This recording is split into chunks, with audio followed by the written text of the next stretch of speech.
오늘은 제가 실제로 하고 있는 홈케어 루틴에 대해서 말씀드릴게요. 비싼 화장품 이야기 아니고요. 또 비싼 레이저 이야기도 아닙니다. 진짜 현실적인 이야기예요. 첫 번째, 클렌징이에요.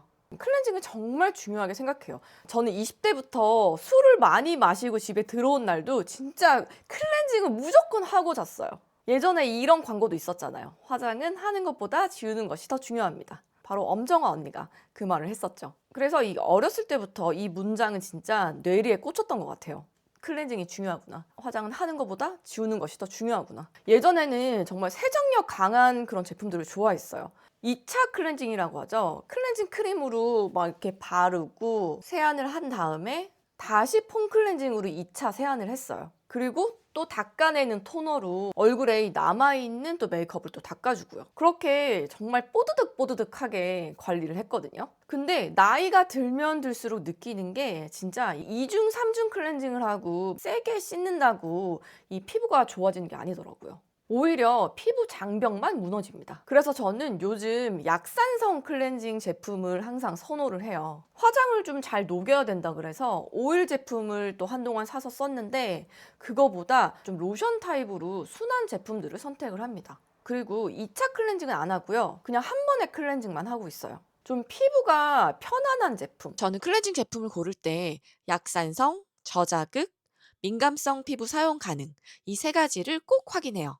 40대가 되니까 깨끗하게 씻는 것보다 피부가 덜 자극되는 게 중요하다고 느끼고 있어요. 두 번째, 일주일에 딱 한 번 각질 관리는 무조건 합니다. 제가 피부 관리실을 몇 년 동안 다니면서 느낀 점이 항상 처음에 이렇게 베드에 누웠을 때 원장님이 이 피부에 각질 제거를 위해서 뭔가 이렇게 도포를 해주시더라고요. 그리고 가장 먼저 하는 게 얼굴을 이렇게 밀어서 각질을 제거해 주시는 거.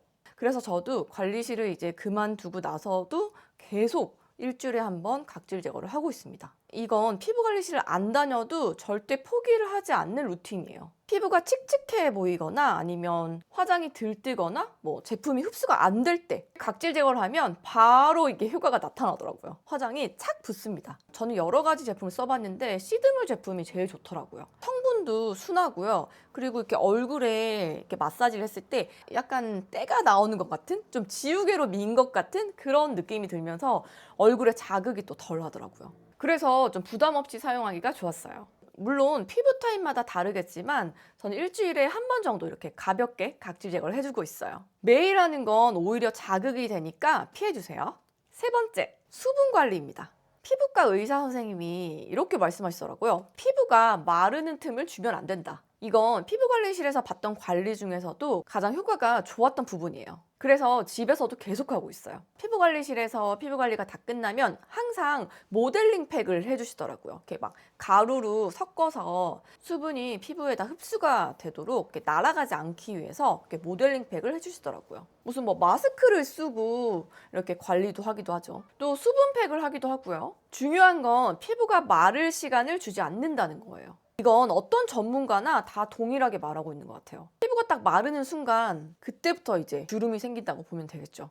특히 에어컨이나 히터 틀고 또 잠 부족하고 스트레스 받으면 피부가 제일 먼저 신호를 보내더라고요. 그래서 저는 피부가 좀 푸석푸석해 보인다. 그럴 때는 항상 팩을 합니다. 시중에 이 마스크팩도 정말 비싼 게 많은데요. 저는 비싼 거를 막 추천하는 게 아니라 다이소 가면 1,000원, 2,000원짜리도 괜찮은 게 많아요. 앰플도 많이 들었고. 그 마스크팩을 좀 집에 이렇게 쟁여놓고 있다가 항상 피부가 좀 건조하다 싶으면 그 마스크팩을 올리고 있어요. 비싼 시술보다 이런 기본적인 관리가 중요하다고 생각해요.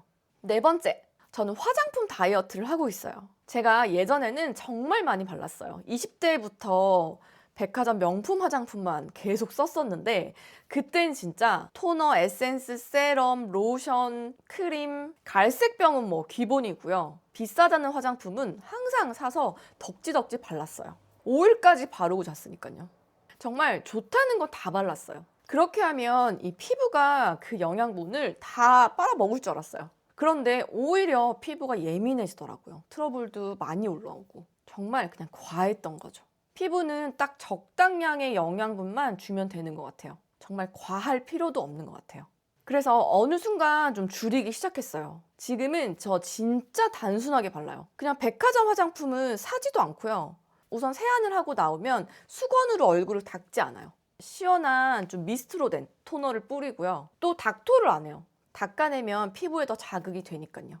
약간 좀 걸쭉한 토너를 이렇게 스며들게 발라줍니다. 그리고 디바이스 사용할 때 세럼 잠깐 발라주고요. 또 저는 아이크림도 안 발라요.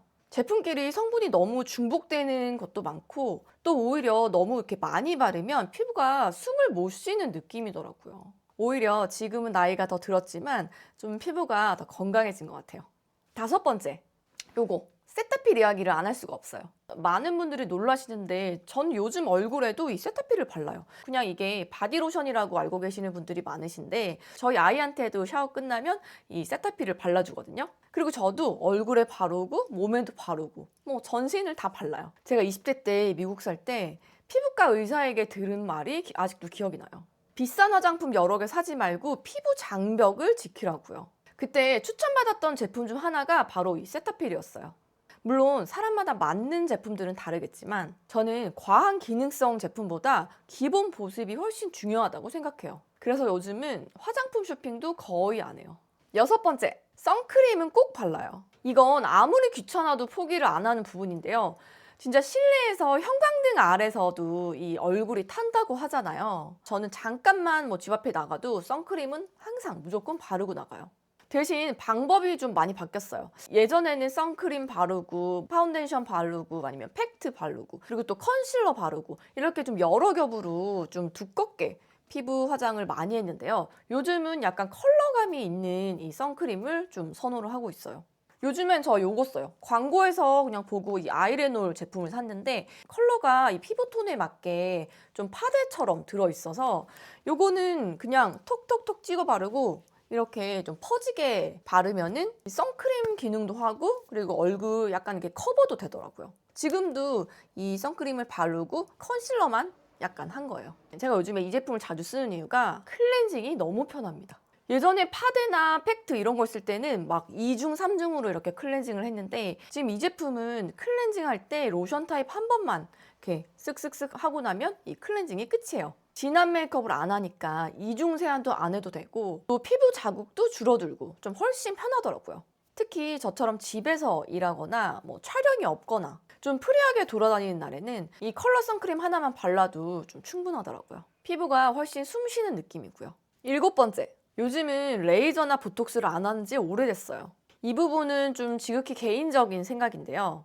40대 중반이 되니까 뭐 무조건 너무 어려 보이는 그런 얼굴보다 좀 자연스럽게 이렇게 나이 들어가는 모습이 좋더라고요. 너무 팽팽하고 인위적인 느낌은 좀 연예인들만 봐도 약간 안쓰럽다 그럴 정도로 저랑 좀 안 맞더라고요. 저도 몇 년 전까지만 해도 항상 리프팅 땡기러 다니고 그리고 항상 보톡스 필러 이렇게 자주 맞으러 다녔습니다. 이제는 노화를 억지로 막으려고 이렇게 한다기보다는 좀 자연스럽게 받아들이려고 좀 노력하고 있어요. 대신 운동은 꾸준히 합니다. 오래 살고 또 예쁜 옷도 계속 입기 위해서. 걷고 뛰고 또 웨이트도 하고요. 잘 먹고 잘 자고. 이게 피부에도 훨씬 도움이 되는 것 같아요. 제가 20대 때는 밤늦게 먹는 걸 정말 좋아했어요. 20대 때 항상 늦게 자니까 밤 12시, 1시가 되면 배가 고프더라고요. 그래서 항상 뭐 라면 끓여서 밥 말아 먹던지 좀 뭐 야식을 시켜 먹던지 이런 습관들이 좀 있었어요. 근데 제가 어느 날 한의원을 갔는데 한의원 선생님이 그러더라고요. 빨리 죽고 싶으세요? 제가 왜요? 자기 전에 좀 음식물을 늦게 먹으면 자는 동안 위가 계속 운동을 한다는 거예요. 그래서 숙면을 취하지 못한대요. 그래서 다음날 또 피곤하고 이러면서 노화가 또 빨리 오고 그래서 저한테 새끼 정해진 시간에 그냥 꼬박꼬박 먹고 자기 전에 먹지 말라고 그게 잠도 푹 자고 또 오래 살 수 있는 방법이라고 하더라고요. 그래서 요즘은 밤늦게 되도록이면 안 먹으려고 해요. 그리고 요즘 제가 쇼츠를 올리면 많은 분들이 물어보세요. 피부관리실도 안 다니고 비싼 화장품도 안 쓰는데 그럼 집에서 무슨 관리하냐고요. 댓글도 달리고 DM도 오고 사실 요즘 제가 좀 유일하게 사용하는 게 하나 있어요. 바로 이 홈케어 디바이스인데요. 제가 피부관리실 끊고 나서 진짜 왕뾰루지가 엄청 심하게 났었거든요. 그때 제가 뭐 별의별 방법을 다 쓰고 또 피부과 가서 염증 주사까지 맞았는데도 이게 안 없어지더라고요. 이 흔적이 진짜 오래 가더라고요. 아직도 이렇게 보시면 살짝 있어요. 제가 이걸 보면서 피부는 이 생긴 다음에 관리하는 게 아니라 생기기 전부터 관리를 해야 하는구나. 이걸 느꼈어요, 이번에. 그래서 저는 요즘 붉게 뭐가 딱 올라온다. 뭐가 살짝 이렇게 클렌징 하는데 뭐가 살짝 만져진다. 그러면 바로 이 디바이스로 지져줍니다. 이 디바이스는 두 가지 모드가 있는데 약간 뭐가 싹이 올라온다 할 때 이렇게 레드샷으로 지져주면 미연에 방지를 할 수 있고요. 그리고 요 왕뾰루지 났던데 요렇게 흔적이 생겼다. 그러면 이렇게 화이트샷으로 흔적을 이렇게 지워주는 이 역할을 해주더라고요.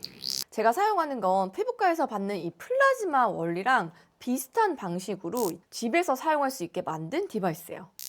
사실 세상에는 비싼 디바이스가 정말 많아요. 막 SNS 하다 보면 뭐 100만 원짜리도 있고 200만 원짜리도 있고 진짜 솔직히 혹할 때가 너무 많아요. 피부관리실을 안 다니니까 이 돈으로 디바이스를 좀 사볼까? 그런데 여러 피부과 전문의들 얘기를 들어보면 이 홈케어 디바이스는 결국 홈케어더라고요. 이 주름이나 탄력을 아주 드라마틱하게 바꿔준다고 하잖아요.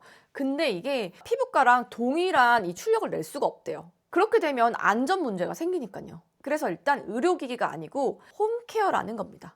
그래서 요즘 제 피부 관리 기준은 딱 하나예요. 돈을 많이 쓰는 관리가 아니라 꾸준히 할 수 있는 관리. 비싼 화장품보다 습관, 비싼 시술보다 생활 관리, 밤늦게 먹지 않기. 그리고 피부가 보내는 이 신호를 빨리 알아차리는 거. 저는 그게 훨씬 중요하다고 생각해요.